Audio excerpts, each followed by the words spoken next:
Baik, Assalamualaikum warahmatullahi wabarakatuh. Bapak Ibu yang dirahmati Allah, mari sebelum kita mulai, saya mohon keridhoannya kita berdoa sebentar ya.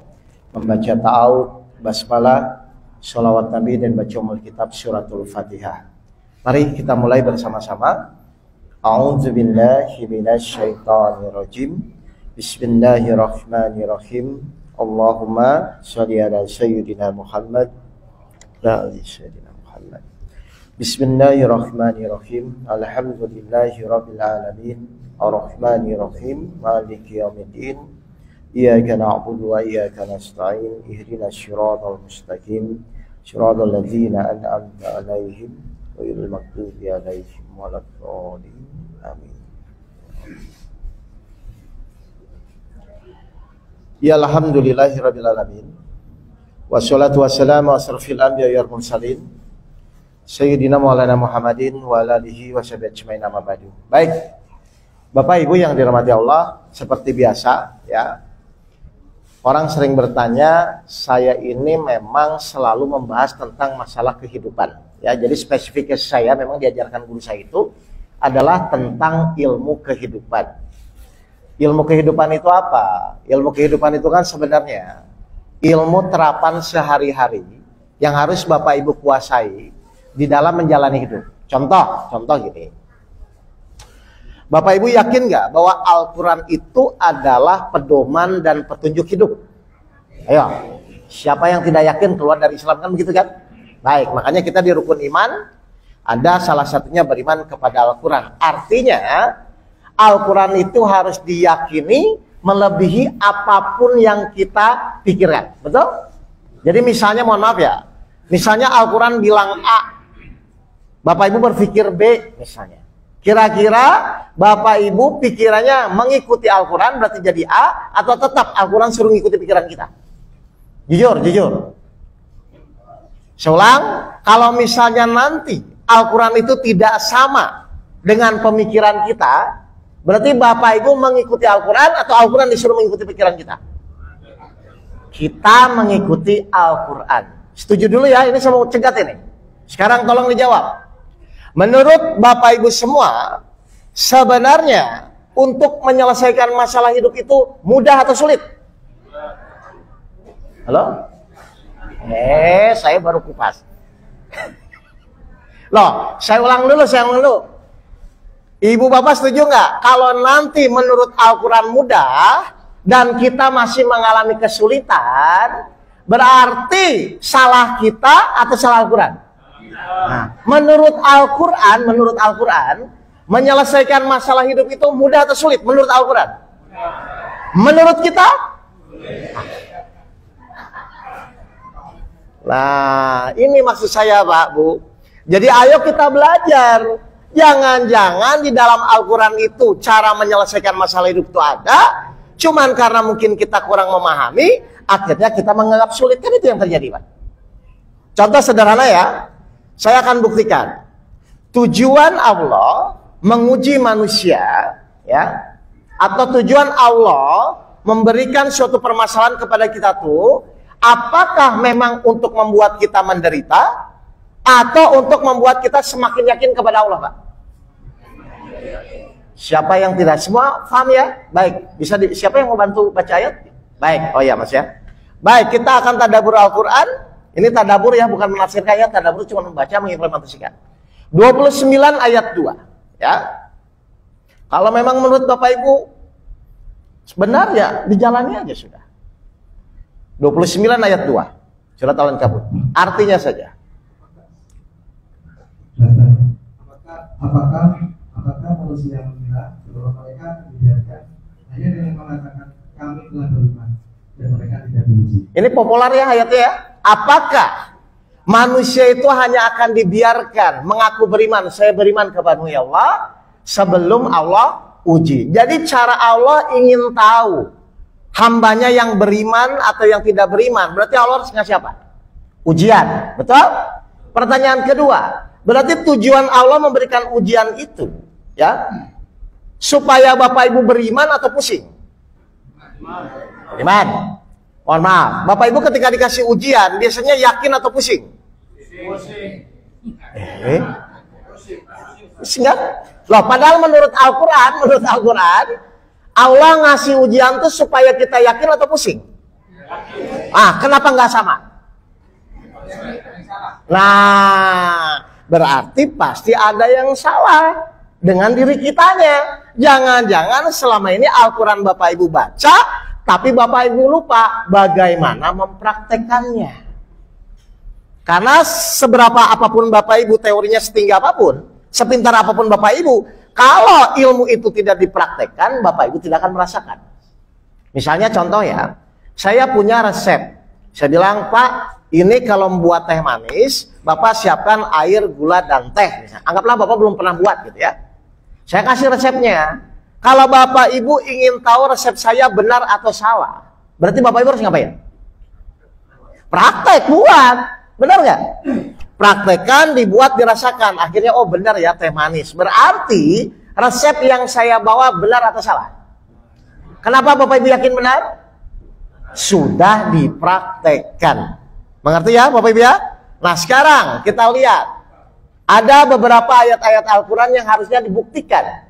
Ya, 94, ayat 5, dan ayat 6. Ini coba, saya ingin tahu Bapak Ibu pernah praktek kayak ini. Surat 94, ayat 5 dan ayat 6. Apa kata Allah? Maka sesungguhnya bersama kesulitan dan kemudahan. Sering dengar ayat ini? Oke, terus? Sesungguhnya bersama kesulitan ada kemudahan. Ada kemudahan. Saya tanya ya, jujur Bapak Ibu. Ini maksudnya Allah buat ayat ini tuh untuk apa, Bapak Ibu? Sesungguhnya bersama kesulitan, bahwa Allah bilang setelah itu ada kemudahan, kan begitu ya? Berarti nanti suka tidak suka, terima tidak terima, nanti Bapak Ibu tuh akan diuji oleh Allah, dan nanti pasti Bapak Ibu akan mengalami kesulitan, kan begitu kan? Nah, pertanyaan saya, saat Bapak Ibu mengalami kesulitan, biasanya Bapak Ibu tuh pusing, stres, bingung, atau yakin tetap akan ada kemudahan? Benar, sudah begitu? Kok saya ragu ya? Loh, maksud Allah itu kan nanti Bapak Ibu menjalani ujian dengan berbagai macam ujian masing-masing kan? Tapi Allah bilang tenang, bersama kesulitan pasti ada kemudahan. Berarti nanti jangan kaget ketika Bapak Ibu menjalani masalah, Bapak Ibu akan mengalami kesulitan. Tapi Allah bilang tenang saja. Bagi siapa? Orang-orang yang beriman, yang yakin, oh tetap pasti akan ada kemudahan. Gitu maksudnya Pak. Nah saya mau tanya berarti kalau ibu bapak ingin membuktikan ayat ini, berarti butuh apa? Bersama kesulitan ada kemudahan. Berarti kalau bapak ibu ingin membuktikan ayat ini butuh apa? Kesulitan. Loh, Bapak Ibu pengen sulit atau pengen mudah? Loh, paham nggak maksud saya? Kan Allah bilang nanti manusia semua akan diuji dalam rangka Allah ingin tahu mana yang beriman, mana yang tidak beriman. Kan begitu awalnya. Terus nanti saat menjalani ujian, Bapak Ibu akan mengalami kesulitan nih. Misalnya proyek datang tapi modal nggak ada misalnya, atau utang belum lunas, atau sakit belum sembuh. Itu kan kesulitan kan? Maksud Allah buat seperti itu supaya Bapak Ibu menderita, atau supaya Bapak Ibu tetap yakin pasti ada kemudahan? Nah saya mau bertanya, sudah begitu atau belum? Proses. Ini jawaban paling aman emang. Ngerti nggak Bapak begini?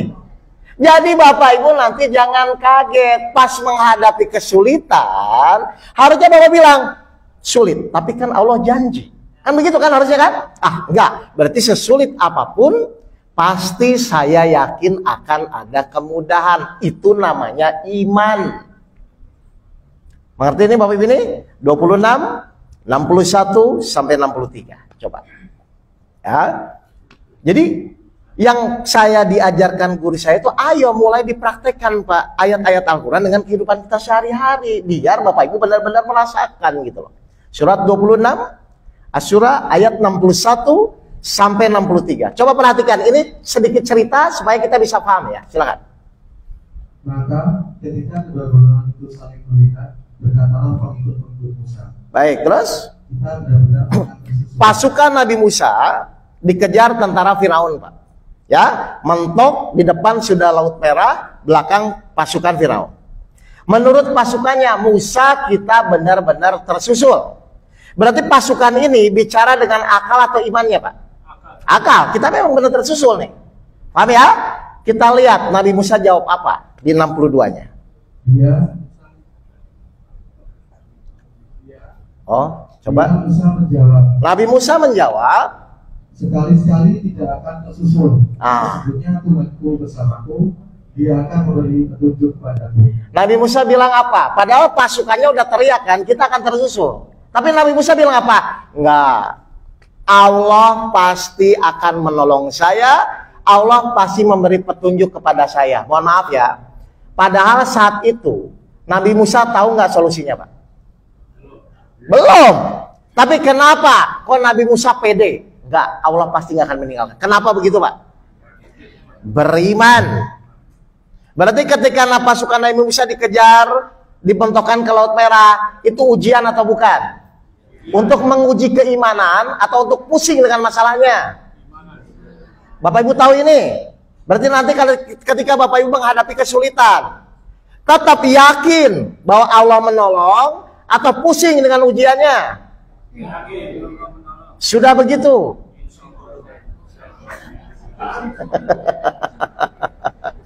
Nah ini loh Pak maksudnya Pak. Kan Nabi Musa belum tahu solusinya. Ayo, kan sama. Kita punya masalah, kita pun kan belum tahu solusinya. Tapi Nabi Musa bilang, tenang, Allah tidak akan meninggalkan saya dan saya yakin Allah akan memberikan petunjuk kepada saya. Padahal belum tahu loh Pak solusinya Pak. Kenapa nggak dipraktekkan itu? Akhirnya apa? Karena keyakinan Nabi Musa hakul yakin 100% pada kasus itu. Maka 63-nya apa? Sesuai janji Allah. Silakan. Lalu kami meminta Musa, pukul laut itu dengan tongkatmu. Sebentar nggak kami ulang. Setiap belah seperti gunungnya besar. Lalu kami wayukan kepada Nabi Musa, pukullah laut dengan tongkat itu. Maka yang terjadi apa? Terbelah. Kan begitu ya? Tolong dijawab, masuk akal atau tidak? Tapi kenapa terjadi? Bapak silakan bawa tongkat ke laut, Pak. Pukul-pukulkan silakan. Ya, saya ulang ya. Lalu kami wahyukan. Berarti Nabi Musa dapat petunjukan gara-gara apa, Pak? Keyakinan bahwa Allah pasti akan menolong dirinya. Pukulkan tongkat. Secara logika masuk akal nggak, Pak? Nggak masuk akal. Padahal kalau secara logikanya solusinya apa paling? Kalau posisi gitu, naik perahu sama berenang kan? Tapi kenapa Allah malah menunjukkan sesuatu yang di luar akal kita? Kenapa? Kenapa Allah menunjukkan sesuatu yang di luar akal kita? Karena Allah ingin agar manusia itu yakin meskipun secara kemampuan kita tidak bisa, tapi kalau Allah memampukan bisa atau tidak? Itu maksudnya. Dari mana Ustadz hutang saya harus saya lunasi? Pekerjaan aja nggak ada. Loh kalau begitu bagaimana Allah memberikan namanya keajaiban atau mukjizat? Jelas Bapak Ibu ini? Jadi kesalahan kita terbesar adalah kita sering mengukur kemampuan Allah berdasarkan pemikiran kita. Awas hati-hati ini. Saya kan pernah cerita ya waktu di kajian awal kan. Saya punya hutang 2,5 miliar, istri saya mau cerai dan saya akan di penjara. Waktu itu menurut saya tidak mungkin terselesaikan, Pak. Waktu itu. Akhirnya saya ketemu guru saya dijelaskan seperti yang tadi saya jelaskan. Masuk ke percaya nggak bahwa Al-Quran itu adalah petunjuk hidup, solusi hidup, percaya. Kalau gitu sudahlah, mikir nggak mikir, tetap kita harus menjalani masalah, kan, Pak? Betul? Ayo, Bapak mau mikir, tetap harus menjalani masalah, betul? Mau yakin pun tetap harus menjalani masalah. Kira-kira menurut Bapak Ibu, ketika Bapak Ibu punya masalah, lebih baik mikir atau yakin sama-sama menjalani? Nah, kalau sudah yakin harusnya khawatir atau tenang? Itu maksud Allah. Kenapa Bapak Ibu tenang?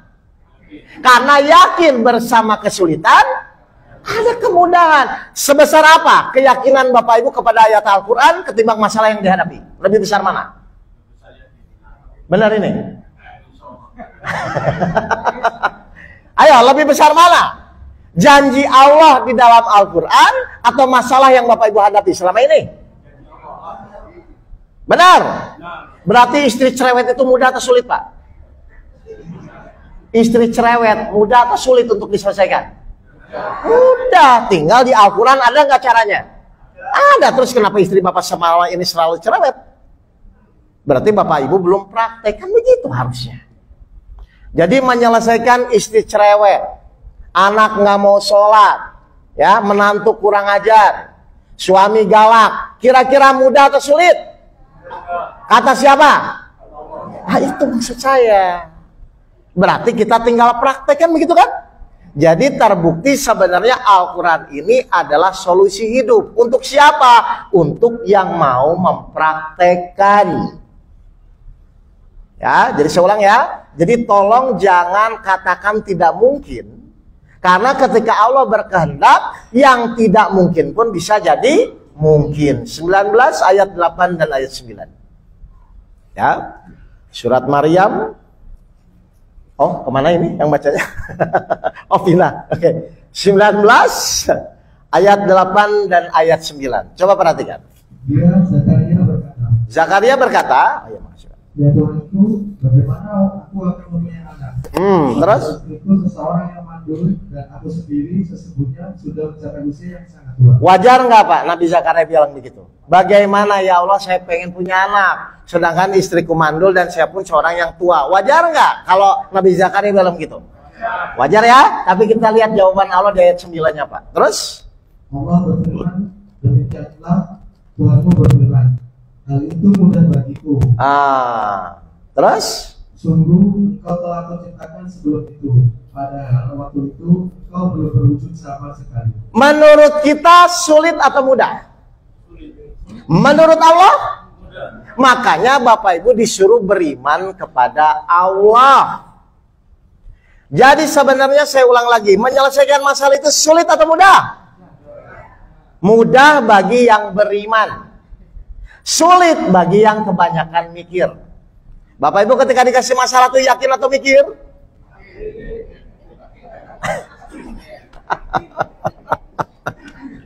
Nah, ayo kita belajar Pak. Saya juga belajar sama guru saya tetap ya.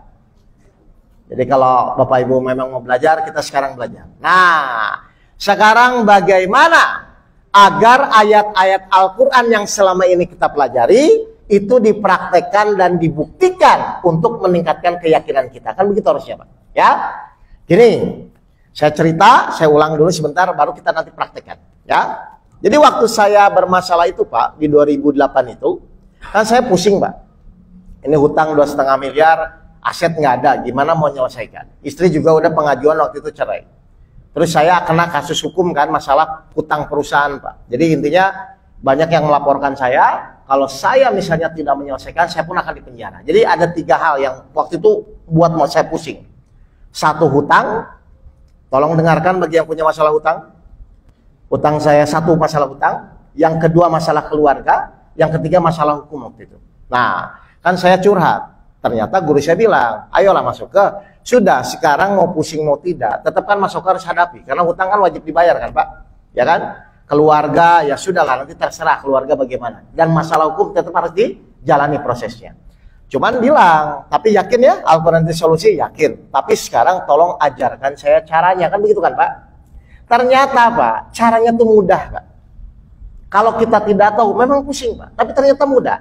Saya praktekkan 2,5 bulan, selesai masalah saya.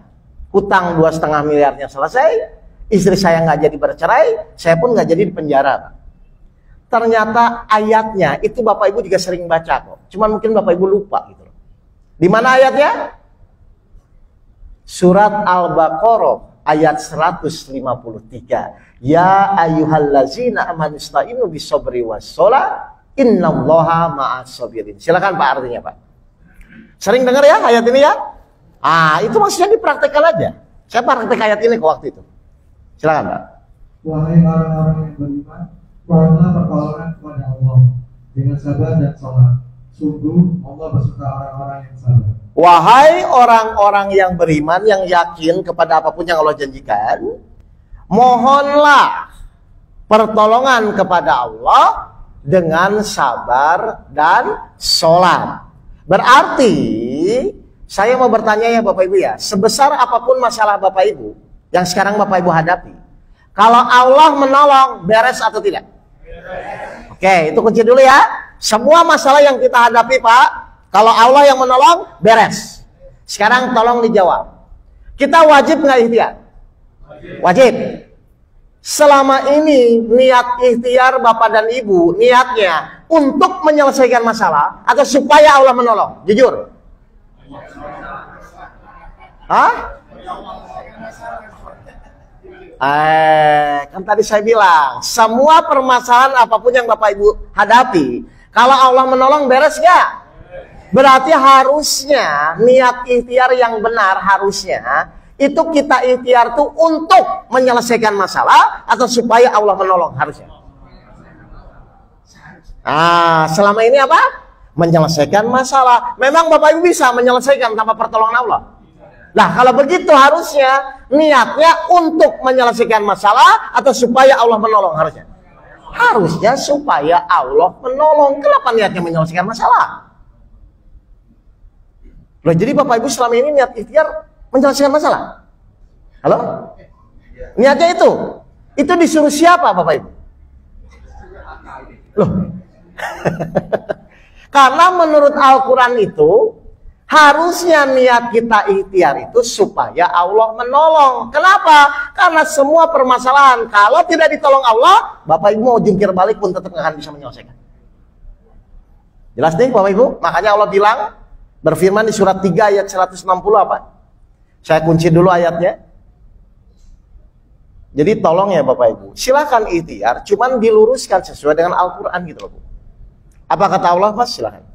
Jika Allah menolong kamu, maka tidak ada yang dapat mengalahkan kamu. Tapi jika Allah membiarkan kamu dipertolongan, maka siapa yang dapat menolongmu setelah itu? Jika Allah menolong kamu, maka tidak ada yang bisa menghalangimu. Tapi jika Allah tidak menolong, maka siapakah yang bisa menolong? Berarti kesimpulannya apa? Semua masalah yang Bapak Ibu hadapi itu akan terselesaikan kalau Allah menolong. Berarti saya simpulkan ya, tidak ada masalah besar, tidak ada masalah kecil. Masalah besar adalah ketika Allah tidak menolong. Masalah kecil adalah ketika Allah menolong. Kenapa dalam kurun 2,5 bulan masalah saya selesai? Karena Allah yang menolong. Syaratnya apa? Beriman dengan benar, sabar dengan benar, sholat dengan benar. Bapak Ibu jalani 3 ini, ikhtiarnya tetap pasti ditolong. Berarti wakaf ditolong nggak Pak? Selesai sudah, biar nanti Allah yang menolong. Tinggal pengurusnya bagaimana mempraktekkan iman yang benar, sabar yang benar, sholat yang benar. Kan begitu aja. Iman perlu modal nggak Pak? Apa modalnya? Bukan iman. Perlu uang nggak untuk beriman? Enggak. Sabar perlu modal nggak? Enggak. Sholat? Enggak.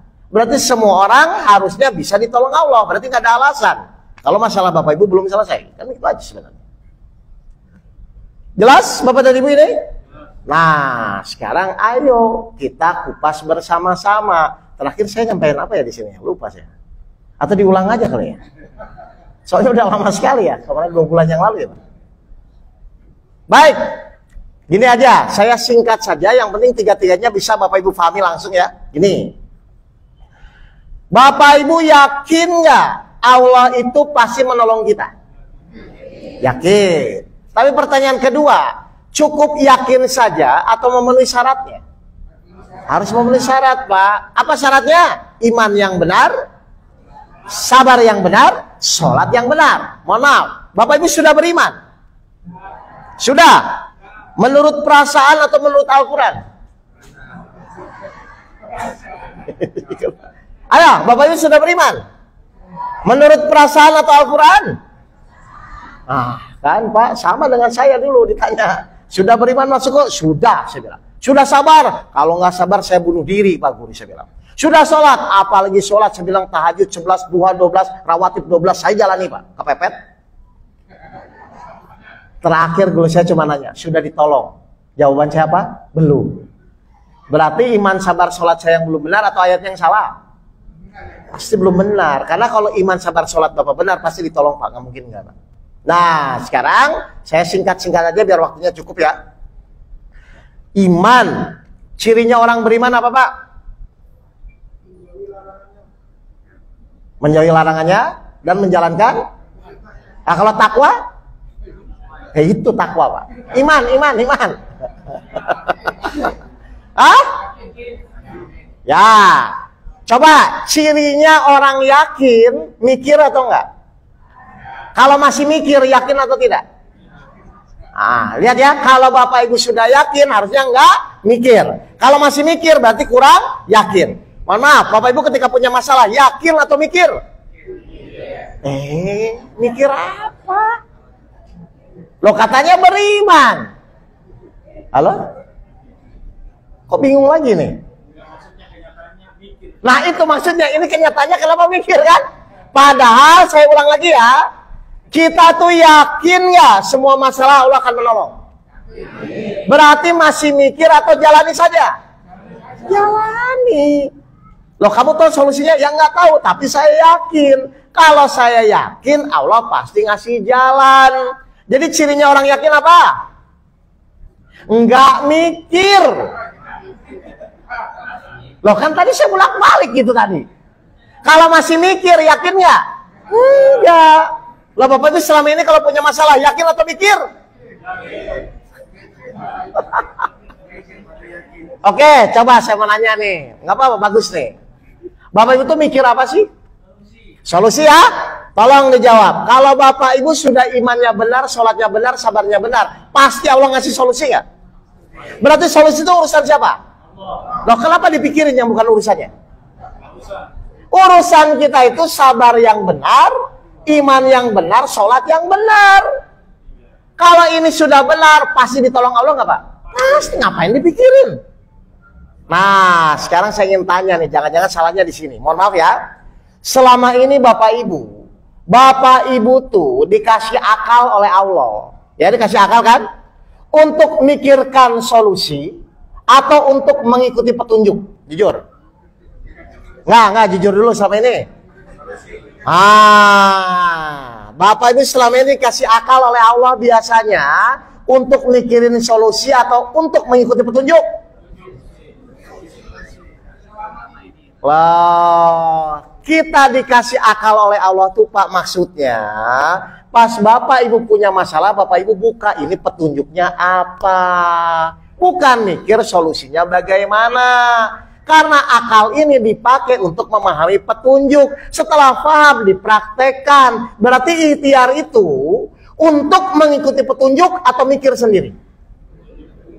Harusnya untuk mengikuti petunjuk. Kenyataannya, nah terus petunjuknya buat apa? Wah, kan bingung sendiri nih. Loh, Bapak Ibu itu dikasih akal itu maksudnya ikuti petunjuknya. Kata Allah, kalau ingin selesai, oh imannya harus benar, sabarnya harus benar, sholatnya harus benar. Maka akal itu digunakan untuk mengikuti petunjuk. Bukan mikir besok bagaimana, bukan mikir solusinya bagaimana. Karena solusi bisa akan diberikan oleh Allah kalau kita mengikuti petunjuk. Kan Bapak Ibu di Al-Fatihah selalu minta, tunjukilah kami jalan. Nah, itu dipakai nggak selama ini? Kadang dipakai, kadang nggak. Tergantung. Baik, saya buktikan ya. Benar nggak? Akal Allah berikan kepada kita agar Bapak Ibu mengikuti petunjuk. 38 ayat 29. Gitu Pak, maksudnya Pak. Jadi ngapain pusing-pusing, ikuti aja petunjuknya. Ya.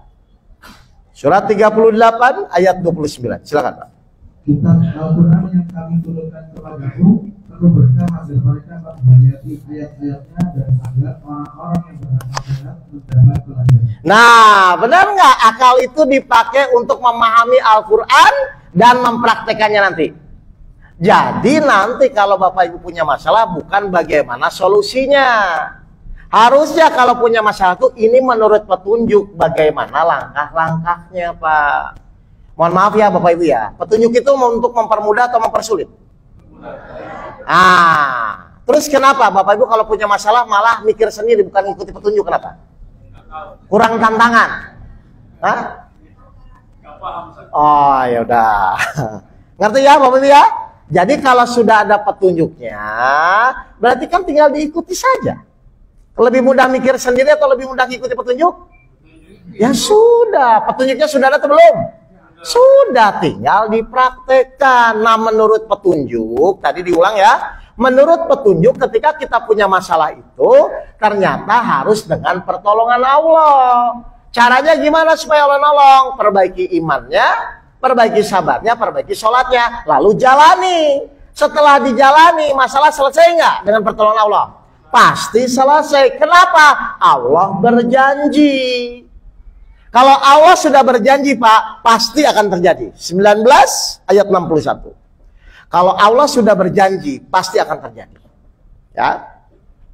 Jadi Bapak Ibu tolong diyakini lagi ayat-ayat Al-Qur'annya lalu dipraktekkan. Surat 19 ayat 61, silakan. Ya.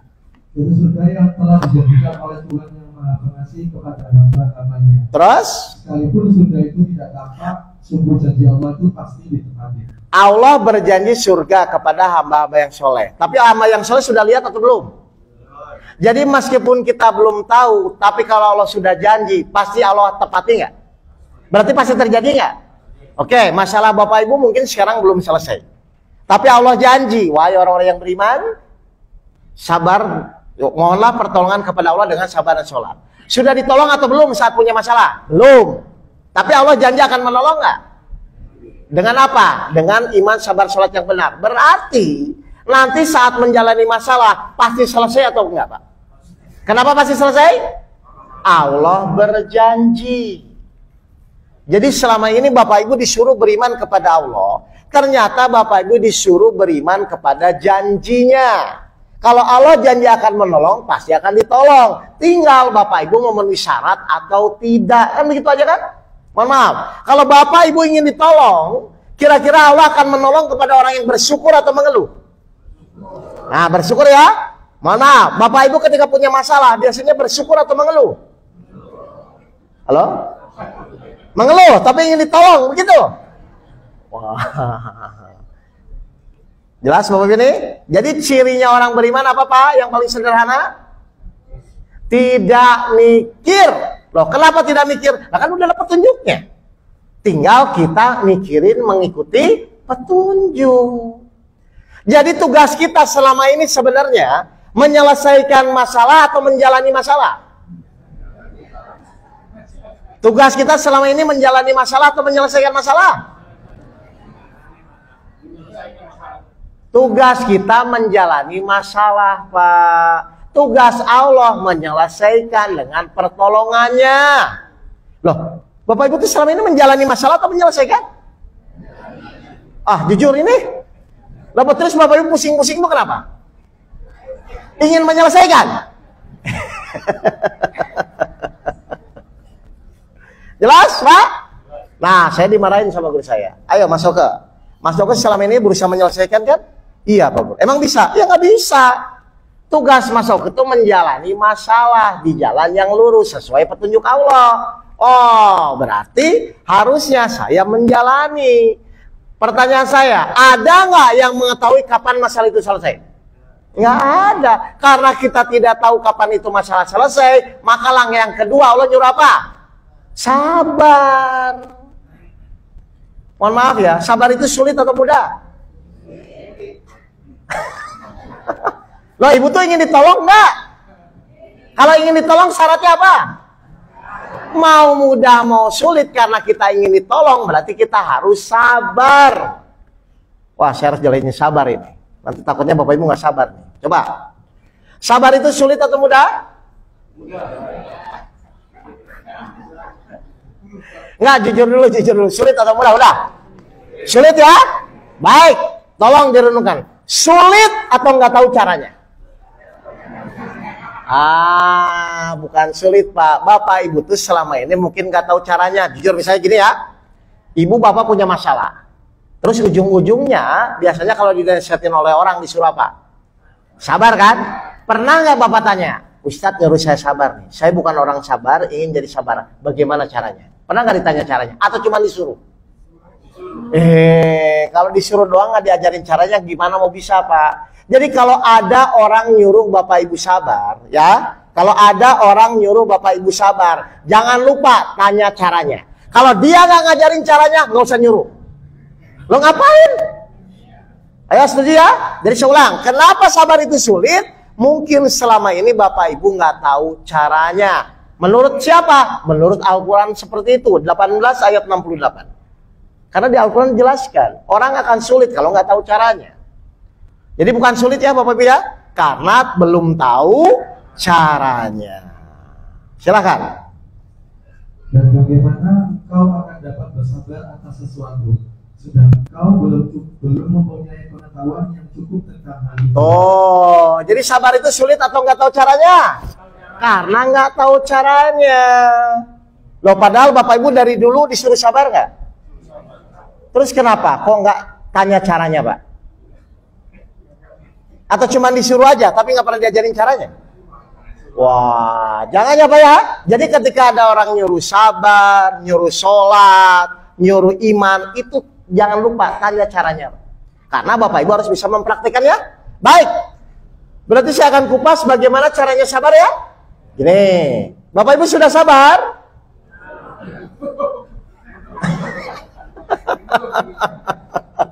Oke, kita mulai ya.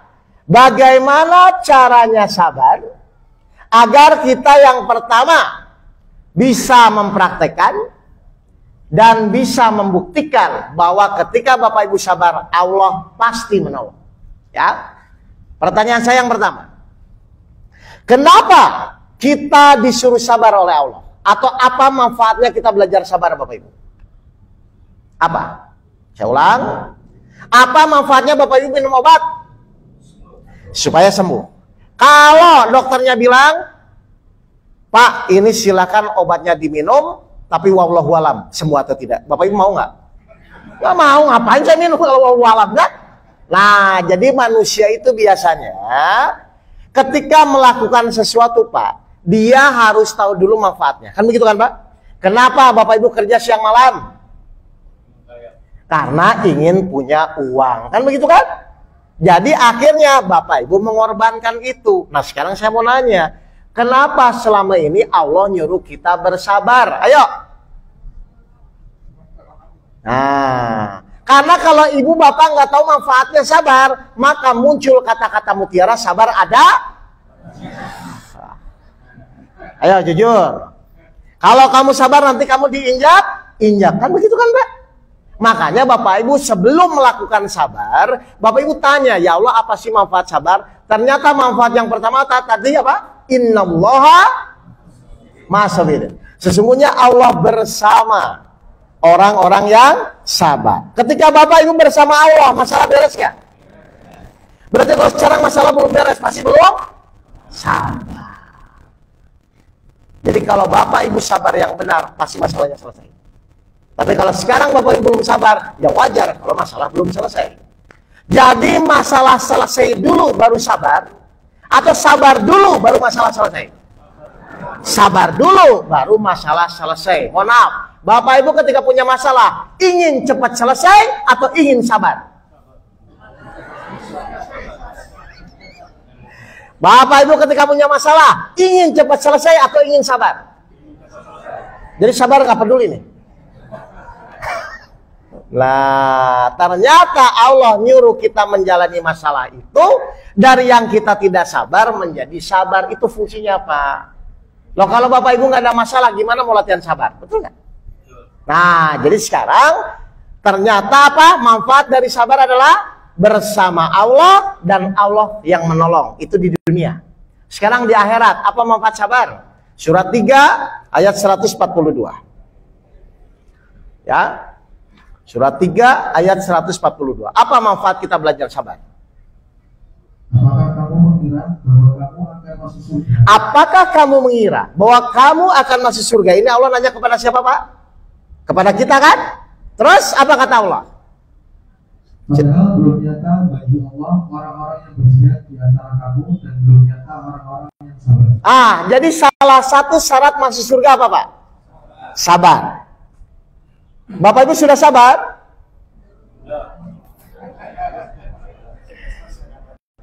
saya mau nanya, Bapak Ibu yang masih surga? Ingin. Sudah sabar atau belum?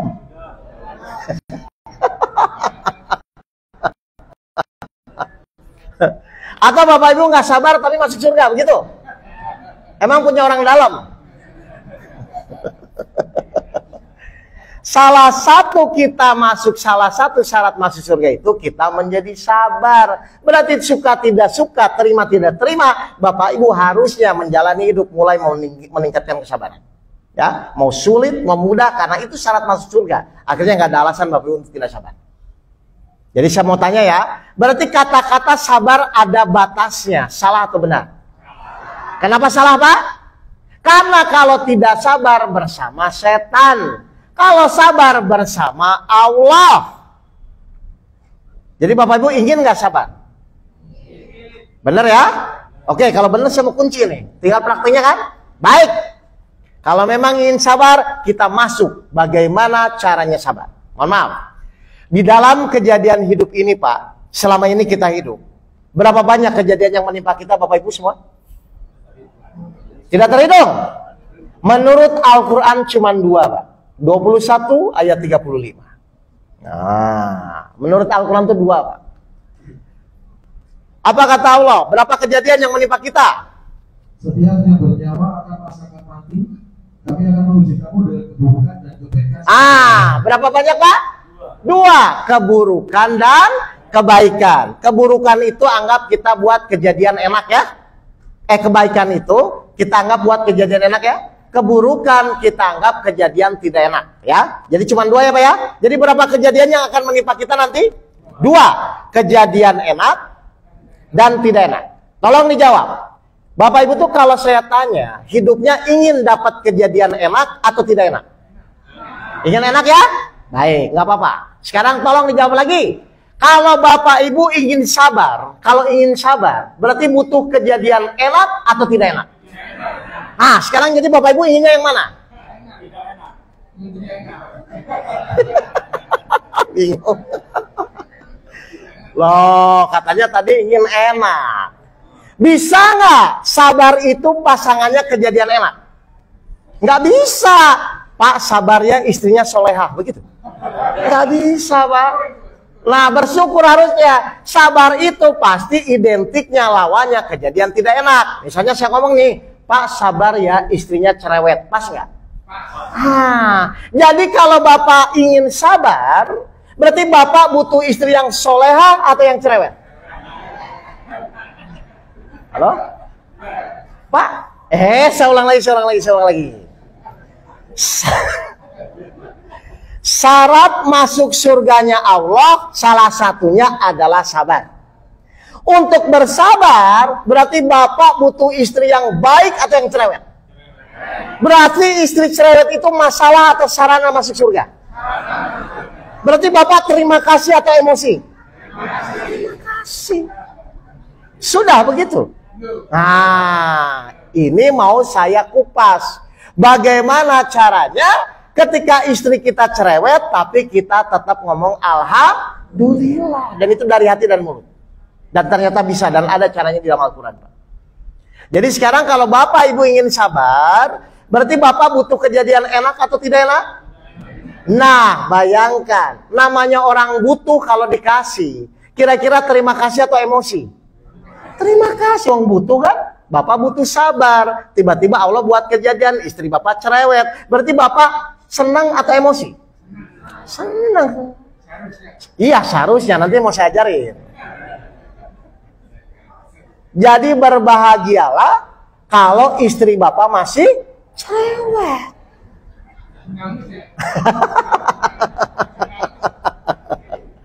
Oke. Kita setuju dulu ya. Jadi suka tidak suka, ternyata sabar itu pasangannya kejadian yang tidak enak. Ya, suka tidak suka. Berarti Bapak Ibu lebih bisa bersabar ketika banyak uang atau tidak punya uang? Berarti sekarang kalau Bapak Ibu ingin sabar, perlu banyak uang atau tidak punya uang? Lo ada uang gimana latihan sabar ya, Pak?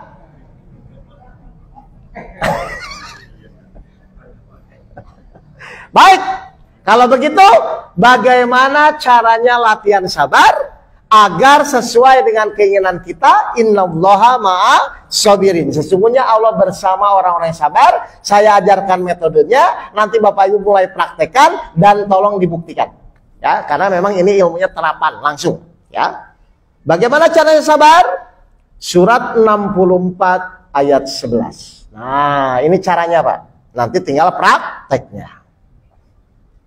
Tidak ada suatu musibah yang menimpa seseorang kecuali dengan izin Allah. Stop dulu, Mas. Tidak ada suatu musibah pun, kejadian apapun yang menimpa diri kita, kecuali itu apa berarti? Tidak ada suatu musibah pun yang menimpa seseorang, kejadian apapun yang menimpa diri kita, kecuali dengan izin Allah. Sekarang tolong direnungkan. Berarti yang terjadi itu kejadiannya dulu yang menimpa kita, atau izin Allah dulu? Berarti izin dulu atau kejadian dulu? Izin ya? Mohon maaf. Izin Allah itu sempurna atau salah, Pak? Kalau sempurna, yang wajar kita terima atau marah-marah? Terima tuh ngomongnya apa? Alhamdulillah. Berarti ketika bapak dimaki-maki istri, ngomongnya apa? Saya ulang lagi. Mas, baca lagi ayatnya, Mas. Enggak apa-apa, saya ulang-ulang ini. Biar Bapak Ibu paham benar-benar nih.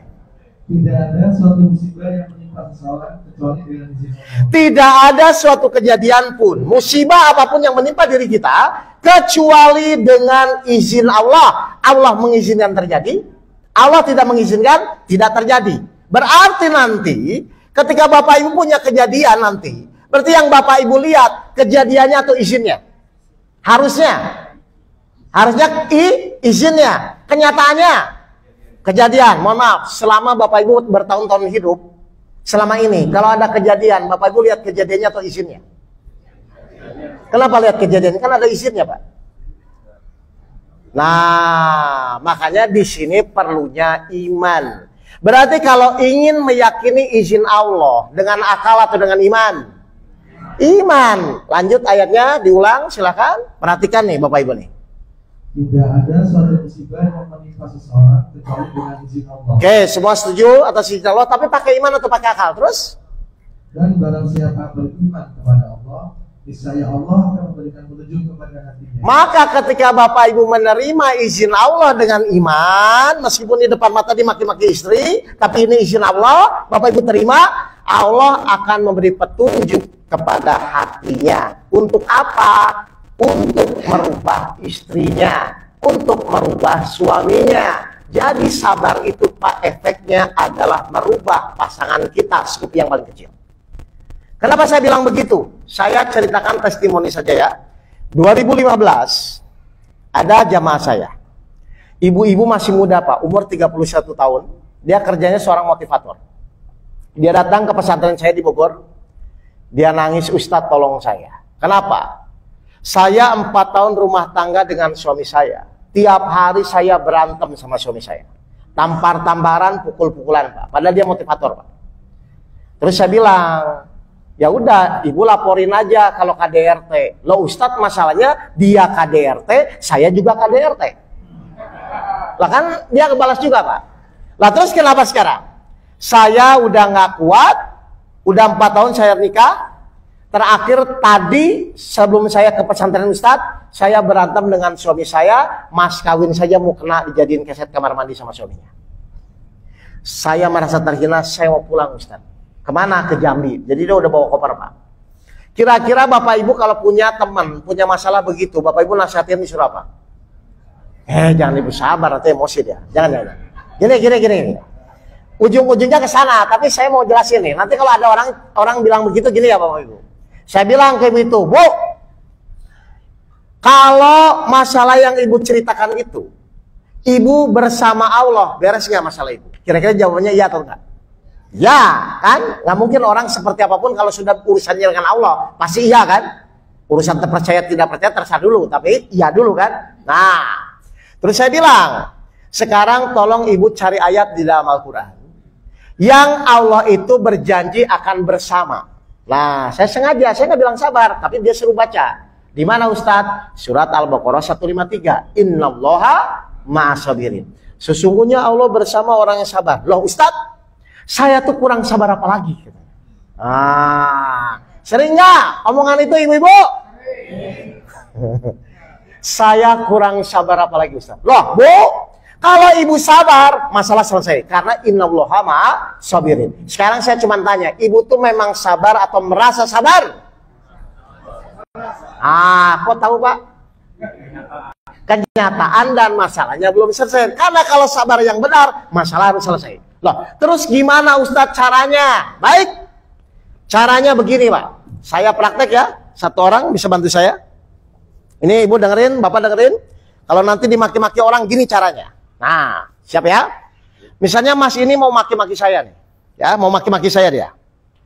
Tadi sabar itu melihat orangnya, melihat maki-makinya atau melihat izin Allahnya Pak?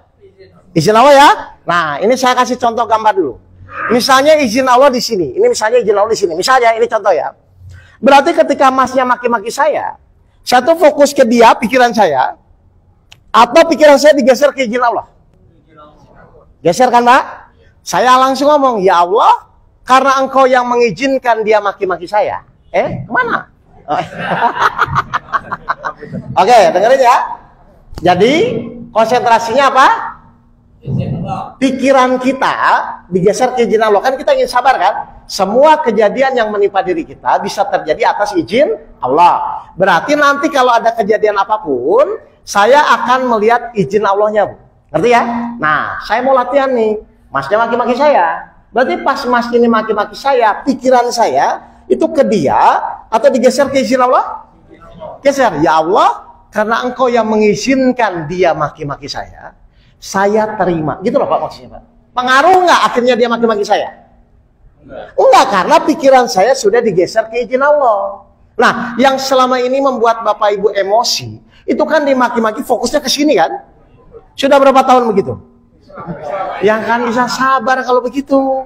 Ngerti nggak Bapak begini? Tapi nanti ya, kalau pas dimaki-maki jangan begini ya. Maksudnya tuh memandang dia tetap, cuman hati Bapak Ibu langsung, ya Allah saya terima. Ngerti ya Bapak Ibu ya? Bisa ya? Nanti tinggal latihan. Iya kan harus latihan biar terbiasa.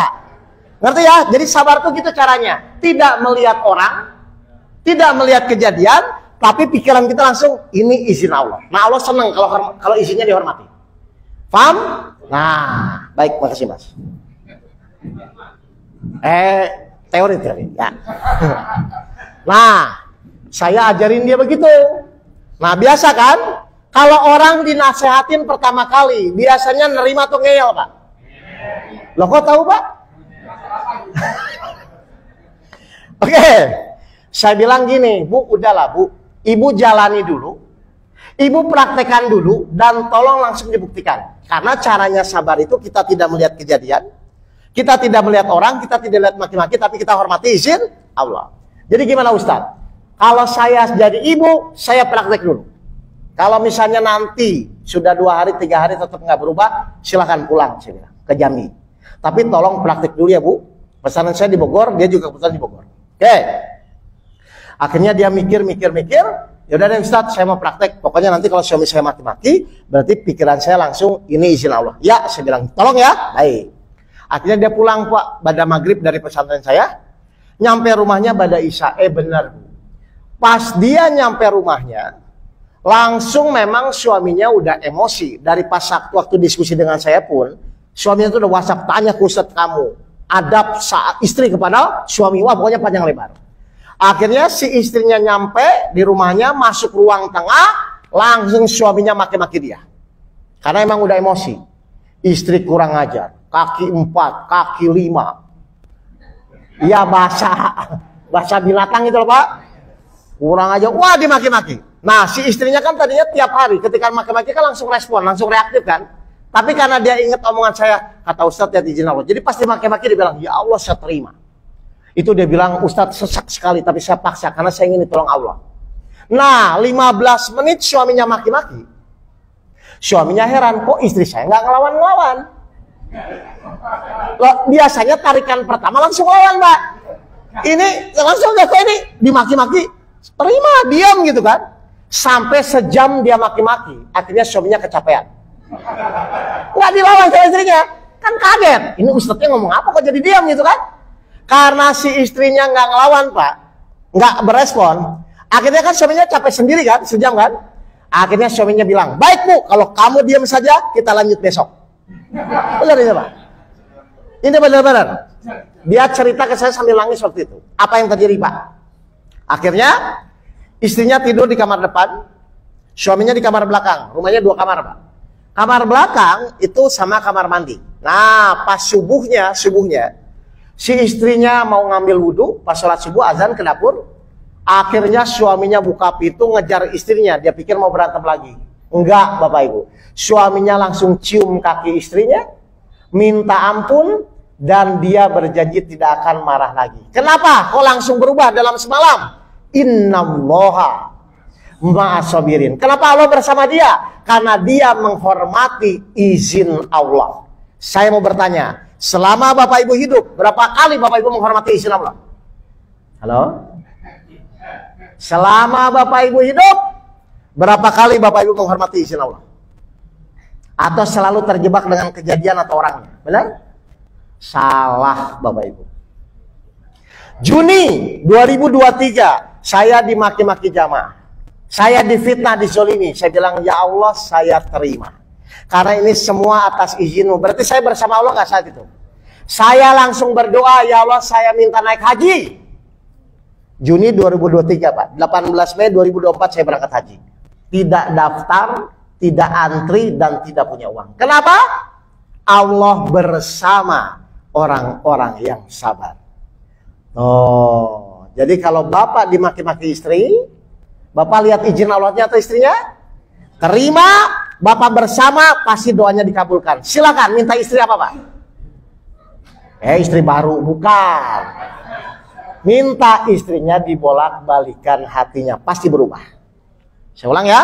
Jadi tidak mungkin orang sabar itu masalahnya tidak selesai, nggak mungkin Pak. Orang sabar itu siapa? Orang yang setiap kejadian yang dilihat adalah izinnya, bukan kejadiannya, bukan omongannya, bukan orangnya. Silahkan dipraktekkan. Ini kan baru paham ya? Supaya apa? Supaya terbiasa. Contoh. Kalau kita ingin jadi ahli tinju, bisa nggak tinju sendirian? Harus ada apa? Lawan. Kalau Bapak Ibu ingin jadi ahli sabar, bisa nggak sabar sendirian? Harus ada apa? Lawan. Kira-kira banyak nggak lawan di rumah? Banyak nggak? Latihan. Oke, pokoknya nanti kalau istri saya ngomel-ngomel, ya Allah saya terima. Latihan, masalah gagal nggak masalah, tapi latihan lagi. Itu maksudnya. Contoh aja, kalau kita ingin bisa nyetir mobil Pak, ingin bisa nyetir mobil, itu latihannya harus sebulan sekali atau setiap hari? Supaya cepat.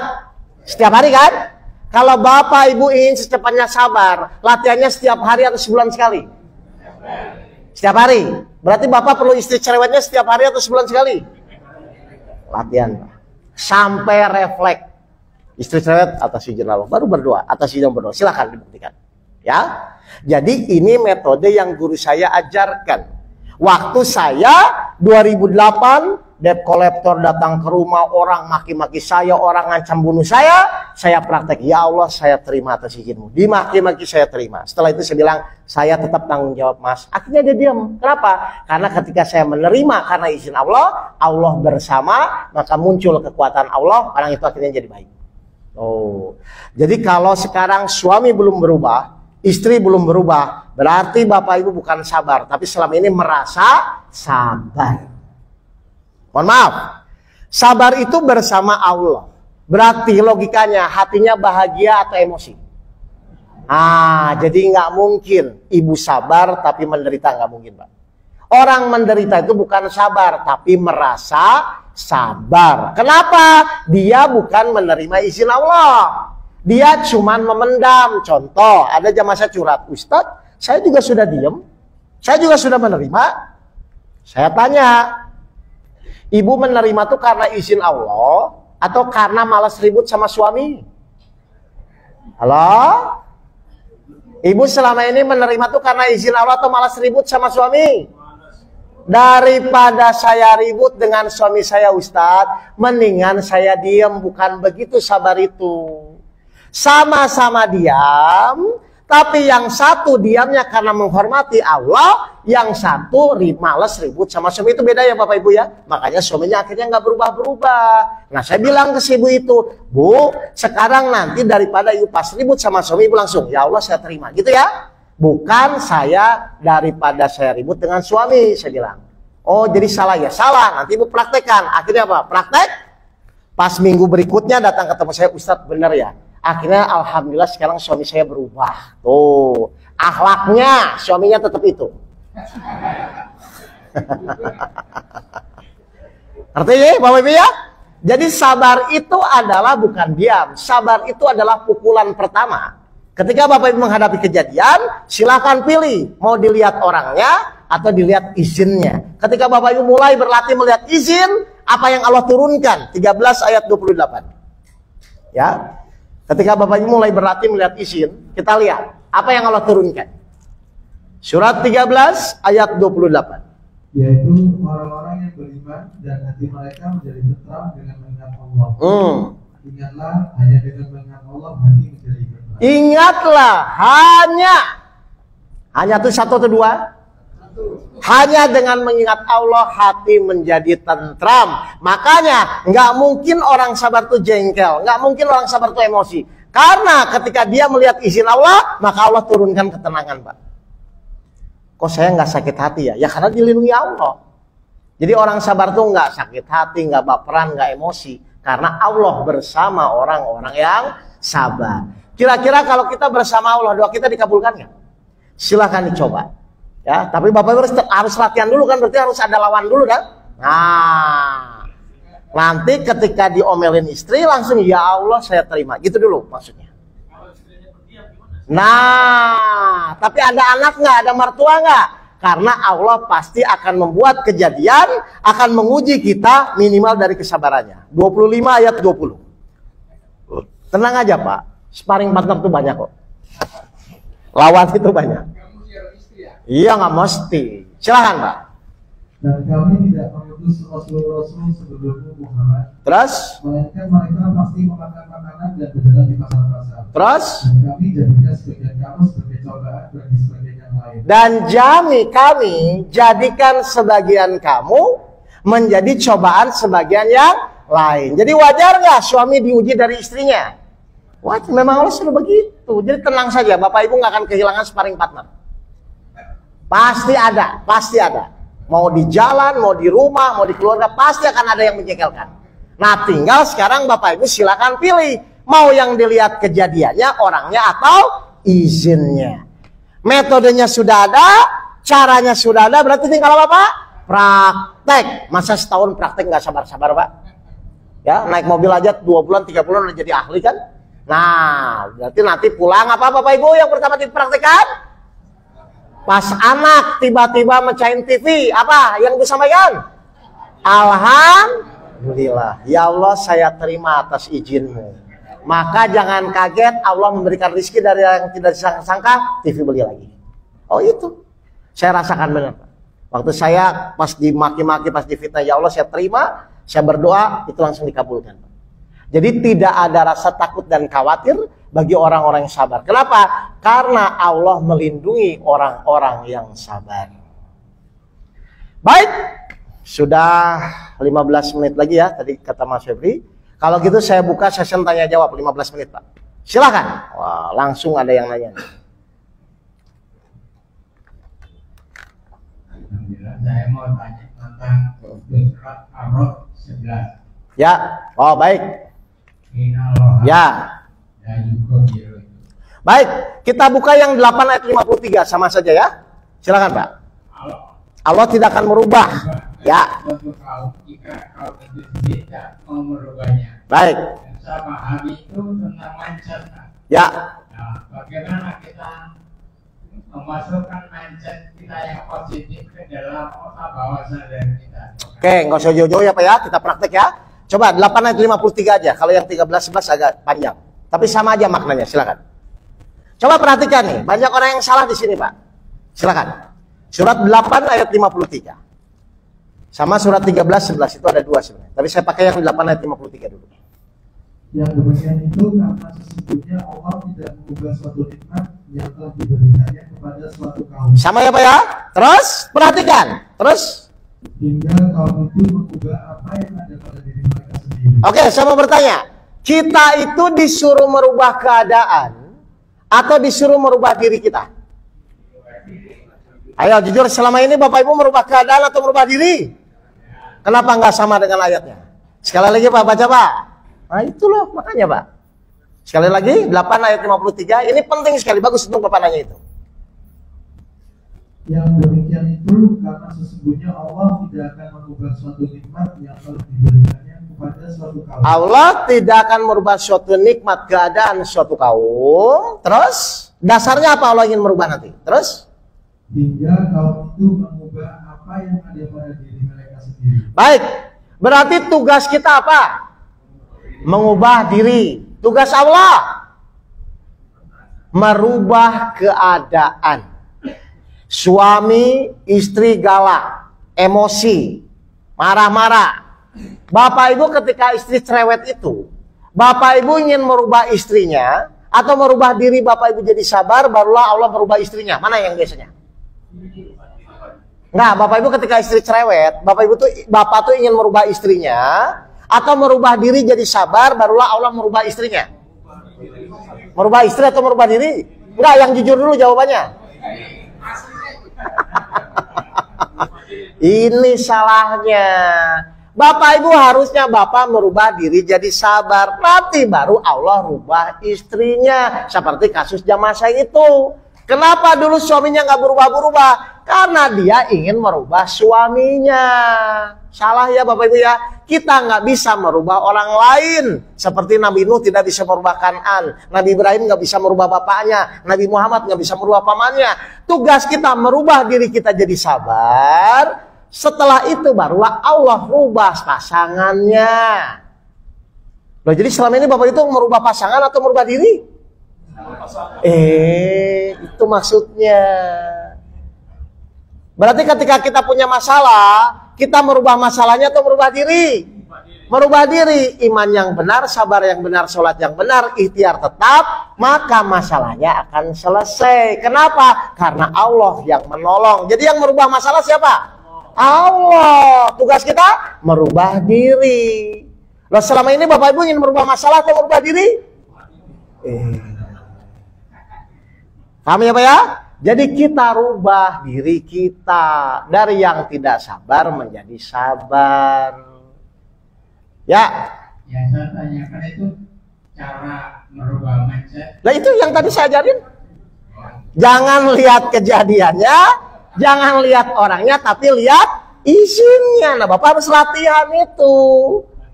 Latihan.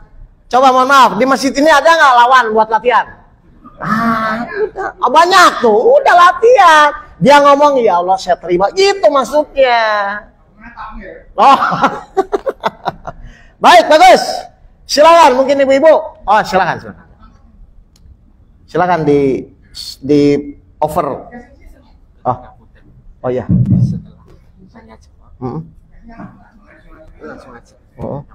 Ya.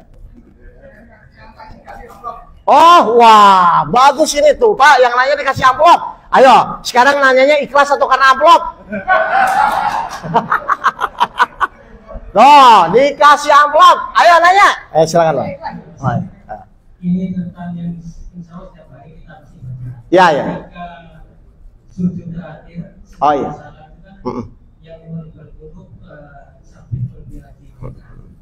Kita kan meminta Allah supaya membolak-balikan. Meminta Allah supaya hati kita digerakkan pada agama karena Allah yang maha membolak-balikan hati. Nah, dengan Allah memberikan semua cobaan itu, apakah Allah itu juga akan membolak-balikan hati kita dengan apa yang Allah kejadian yang diberikan oleh Allah? Bagus. Saya mau bertanya dulu ya Bapak Ibu ya. Tujuan Allah menguji kita untuk diselesaikan atau untuk merubah hati kita? Allah memberikan ujian kepada kita untuk diselesaikan atau untuk merubah hati kita? 33 ayat 11. Betul, makanya apa? Tapi kebanyakan manusia ketika dikasih ujian ingin merubah ujian atau merubah hati. Enggak, kalau Bapak Ibu biasanya dikasih ujian ingin merubah ujiannya atau ingin merubah hati? Ingin merubah ujiannya, bukan merubah hati Pak, biasanya. Baik, karena ujian itu Allah pakai salah satu fungsinya untuk merubah hati kita. Memang begitu Pak. 33 ayat 11 silakan. Disitulah diuji orang-orang mukmin dengan digoncangkan hatinya dengan guncangan yang dahsyat. Jadi memang ujian itu sebenarnya bukan Bapak Ibu merubah ujiannya. Bapak Ibu merubah hatinya, satu, bertambah yakin. Yang kedua, menjadi sabar. Yang ketiga, sholatnya diperbaiki. Maka ujian yang dijalani selesai karena pertolongan Allah. Memang untuk merubah hati kita Pak. Nah cuman kenyataannya manusia kalau diuji biasanya ingin merubah soal ujian atau ingin merubah hati? Ingin merubah soal ujiannya. Contoh, Bapak punya istri cerewet. Bapak ingin merubah istrinya atau merubah diri Bapak? Biasanya merubah istrinya, akhirnya jadi berantem. Karena dasarnya manusia nggak mungkin mau berubah. Ya kan? Jujur aja. Loh saya udah begini, pokoknya begini. Wah sudah repot. Makanya Bapak kunci. Oke, semua atas izin Allah. Biarkan istri saya marah-marah. Biarkan mertua saya marah-marah. Ini izinmu ya Allah, saya terima. Berarti hatinya tenang nggak? Baru Bapak Ibu berdoa, ya Allah tolong bolak-balikan istri saya. Kalau tidak bisa, tolong ya Allah ganti yang lebih baik.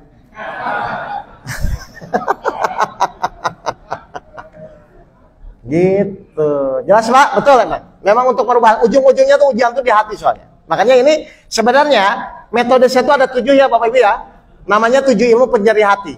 Jadi mulai dari tadi iman, sabar, sholat khusyuk, ikhlas, tawakal, bersyukur dan zikir perbuatan. Itu ada 7.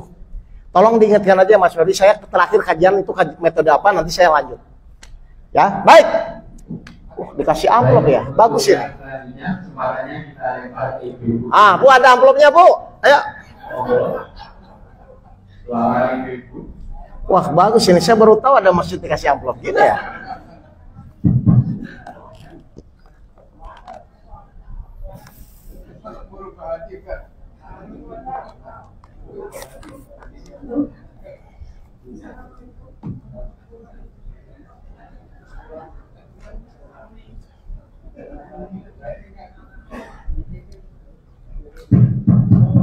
Ya. Nah.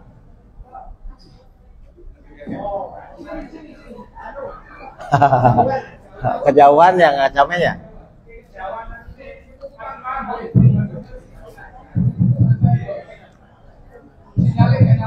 Oh iya ya wifi-nya ya.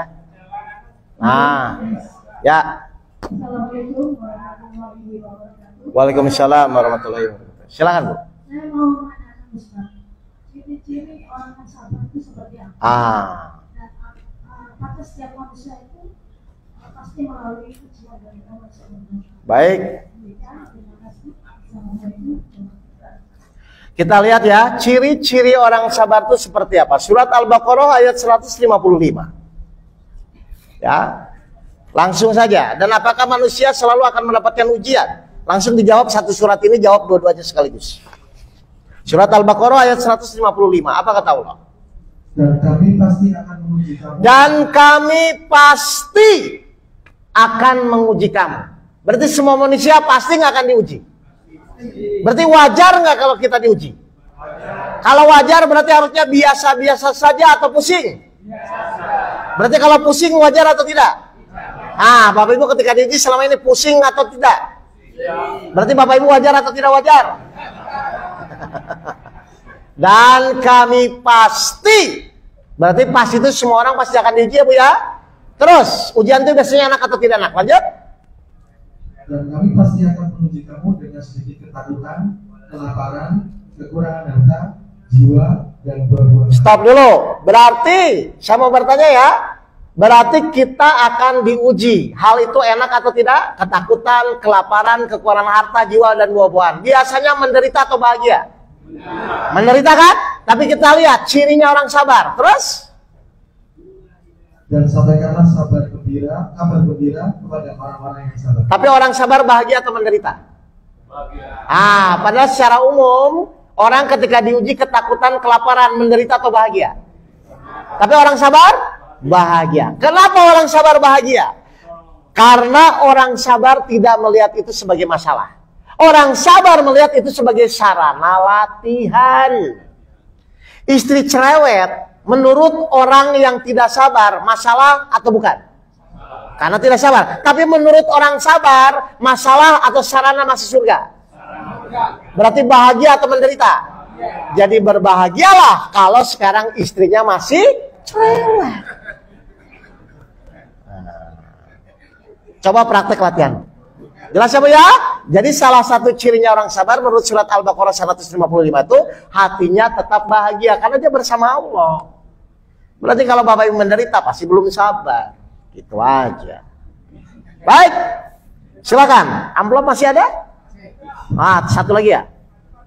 Satu lagi amplopnya. Oh, dua lagi. Ayo, amplopnya tuh. Siapa ini idenya dikasih amplop ya? Baru saya di masjid ada kajian yang nanya dikasih amplop ya. Luar biasa masjid ini berarti. Ya silakan Bu, silakan. Assalamualaikum warahmatullahi wabarakatuh. Waalaikumsalam warahmatullahi wabarakatuh. Izin Ustaz, mau menanyakan untuk amalan apa atau surat atau zikir apa yang kita bacakan ketika kita sedang diuji. Baik. Menjadi lebih sabar itu apa amalan? Baik, zikirnya amalannya standar 33. Yang terpenting itu setelah zikir Ibu pelatihan. Loh, saya mau nanya nih, Bapak Ibu ingin bisa nyetir mobil tapi nggak pernah nyetir, gimana bisa nyetir? Jadi setelah zikir, setelah paham ilmunya harus apa? Latihan. Ibu punya kan sarana latihan kan? Punya anak, suami, mertua itu ternyata sarana Pak. Nah itu dilatih. Tetangga, teman kantor, teman satu masjid itu bisa buat latihan. Nah, tinggal nanti gini. Siapa yang melatih, siapa yang dilatih. Kan gitu aja kan? Misalnya sekarang Bapak hari ini, sekarang saya ngelatih, berarti Bapak yang marah-marah. Dia yang sabar, gitu kan harus latihan. Jadi setelah zikir yang 33 itu yang dicontohkan Rasul, atau la ilaha illallah Muhammadar Rasulullah, yang setelah zikir apa Bu? Latihan dengan anak, dengan suami, dengan tetangga, gitu. Misalnya mohon maaf ya, Bapak lagi naik motor nih, terus ngelihat ibu-ibu sen kanan belok kiri, emosi atau izin Allah? Nah, iya. Jelas ya? Jadi latihan. Oke, terakhir, silakan. Langsung terakhir ya, silakan. Assalamualaikum Ustaz. Ya, waalaikumsalam. Berarti ketika ada merasa sabar. Oh iya. Dan sabar di mata Allah. Ya. Kalau kita merasa sabar di mata Allah, apakah sesuatu kita punya hajat atau doa itu insya Allah atau pasti dikabulkan Allah? Baik. Jadi gini ya Ibu-Ibu ya, saya ini pengalaman saya pribadi ya Bu ya. Jadi ketika kita memang benar-benar fokus kepada izin Allah dulu, kan mohon maaf ya, saya ulang lagi berarti ya. Kan setiap kejadian yang menimpa kita Pak, itu kan terjadi nggak tiba-tiba kan Pak? Pasti harus atas izin Allah kan begitu kan? Allah mengizinkan terjadi, Allah tidak mengizinkan tidak terjadi. Nah, maksud saya tuh ibu bapak sekarang membiasakan diri dulu gitu loh Pak, Bu. Kan selama ini jujur ya, kalau ibu difitnah orang, ibu tuh lihat yang fitnahnya atau izin Allah dulu biasanya. Nah, itu harus dilatih dulu. Nah, caranya biar gampang, kalau saya dulu Pak caranya, saya buat stiker kecil Pak, tulisannya izin Allah. Saya pas mobil, dicelin, atau di rumah, pas mau marah tuh, oh izin Allah. Jadi saya waktu dulu ingin benar-benar sabar, kan ingin ditolong Allah ya. Saya pasang tuh di stiker tuh, di stiker setir mobil tuh, izin Allah. Jadi pas ada yang nyalip, oh izin Allah. Jadi mau emosi tuh jadi ingat gitu loh Bapak Ibu. Simpel kok sebenarnya. Atau ibu nanti Bapak pasang di rumah yang agak gede, izin Allah. Jadi pas mau marah, oh nggak jadi gitu. Jangan dijidat istri. Pokoknya sekarang sudah saatnya Bapak Ibu mempraktekkan ayat-ayat Al-Quran. Ngajinya tetap, tafsirnya silahkan. Tapi setelah itu tolong dipraktekkan. Supaya apa? Supaya terbukti. Setelah terbukti apa? Pasti semakin yakin. Mohon maaf. Bapak Ibu, kenapa yakin gula itu manis? Itu maksudnya. Bagaimana Bapak Ibu saya yakin bahwa sabar ini menjadi penolong. Kalau Bapak Ibu nggak pernah merasakan. Makanya tolong praktekkan dulu dan tolong buktikan. Nanti 2 bulan lagi mungkin saya kesini, saya evaluasi lagi. Gimana? Udah latihan atau belum? Gitu Pak. Loh, ngaji itu harus ada progresnya. Berarti semakin lama semakin sabar, doa semakin dikabulkan, masalah mudah selesai. Itu maksudnya Pak. Loh, kalau Bapak Ibu ngaji tetap pusing. Tetangga Bapak Ibu nggak ngaji pusing. Nah, terus bedanya apa yang ngaji sama yang enggak? Nah, ngaji itu harus merubah akhlak, merubah sikap, minimal masalah mudah terselesaikan. Doa mudah dikabulkan. Suami berubah, istri berubah, anak berubah. Gitu Pak. Karena Allah yang membolak-balikan hati. Kenapa? Innallaha ma'as-sabirin. Jelas ya Bu? Jadi ujung-ujungnya kalau coba ya saya mau bertanya nih. Bapak Ibu punya masalah berat. Tapi Bapak Ibu sabar. Kira-kira masalah enggak? Bapak Ibu punya masalah berat tapi Bapak Ibu sabar. Masalah enggak? Enggak, kan sabar. Sekarang Bapak Ibu punya masalah kecil tapi enggak sabar. Masalah enggak? Jadi yang jadi masalah itu masalahnya atau karena enggak sabar? Jadi salah siapa? Salah sendiri. Kenapa enggak sabar? Karena sabar itu perintah Allah. Yang namanya perintah suka tidak suka harus mau dilakukan. Berarti sebenarnya kalau ingin masuk surga kita butuh nggak sabar? Berarti sabar itu kesadaran atau paksaan? Selama ini Bapak Ibu sabar itu kesadaran atau paksaan? Jelas Bapak Ibu semua? Baik, kalau jelas karena amplopnya sudah habis. Terima kasih. Mohon maaf kalau ada kata-kata saya yang kurang berkenan, dimaafkan Bapak Ibu. Ayo kita mulai praktekkan ayat-ayat Al-Quran agar benar-benar menjadi akhlak kita di dalam kehidupan. Karena Rasul pun adalah akhlak Al-Quran berjalan. Cukup saya dari sekian. Wabillahi taufiq wal hidayah. Assalamualaikum warahmatullahi wabarakatuh.